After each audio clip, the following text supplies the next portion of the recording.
ஹரி ஓம். இன்று நாம் காண இருப்பது கடவுளை பற்றி பார்த்து விடலாம். கடவுள் என்ற ஒரு நிலையை அதிகப்படியான மக்கள் என் கடவுள் தான் உயர்ந்தவர், என் கடவுள் தான் உயர்ந்தவர், என் கடவுள் தான் உயர்ந்தவர் என்று பலரும் சொல்ல கேள்விப்பட்டிருப்போம். ஆயிரக்கணக்கான லட்சக்கணக்கான உருவங்களை கொடுத்து இதுதான் உயர்ந்தது, அதுதான் உயர்ந்தது என்று சொன்னாலும் கூட அனைத்து இடத்திலும் இயங்குவது பரபிரம்மம் என்று சொல்லக்கூடிய ஒரே நிலைதான். இந்த ஒரே ஆற்றல் தான் அனைத்து இடத்திலும் இயங்கிக் கொண்டிருக்கின்றன. எப்படி என்றால், உலகில் 84 லட்சம் உயிரினங்கள் இருந்த போதும் அந்த 84 லட்சம் உடலிலும் இயங்குவது உயிர். அதுபோல் இறைவன் என்பது பல கோவிலை கட்டி வைத்திருந்தாலும் கூட அங்கே இயங்குவது அந்த இறை சக்தி ஒன்றுதான்.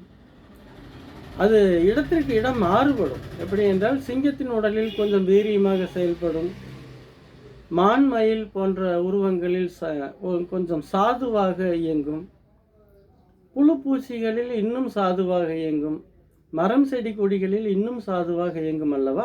அந்த மாற்றம்தான் உண்டே தவிர மற்றபடி இறைவன் என்பது ஒன்றுதான்.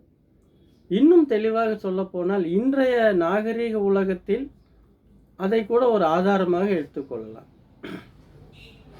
உதாரணமாக, ஒரு சுவிட்சை போட்டால் லைட் எரிகிறது, அதில் வெளிச்சம் வருகிறது. இன்னொரு சுவிட்சை போட்டால் ஃபேன் சுற்றுகிறது, அதில் காற்று வருகிறது. இன்னொரு சுவிட்சை போட்டால் மோட்டார் ஓடுகிறது, தண்ணியை பம்ப் செய்து எடுக்கின்றது.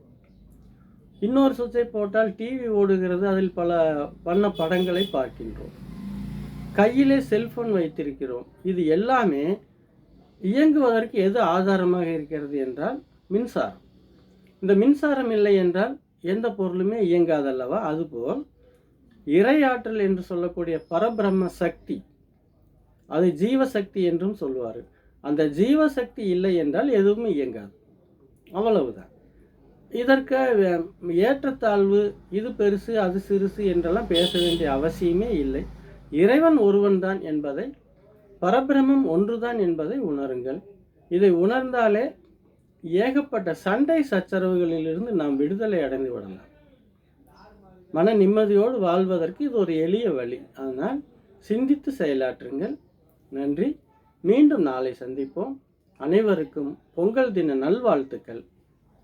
இந்த காணொளி உங்களுக்கு பிடித்திருந்தால் மற்றவர்களுக்கும் பகிருங்கள்.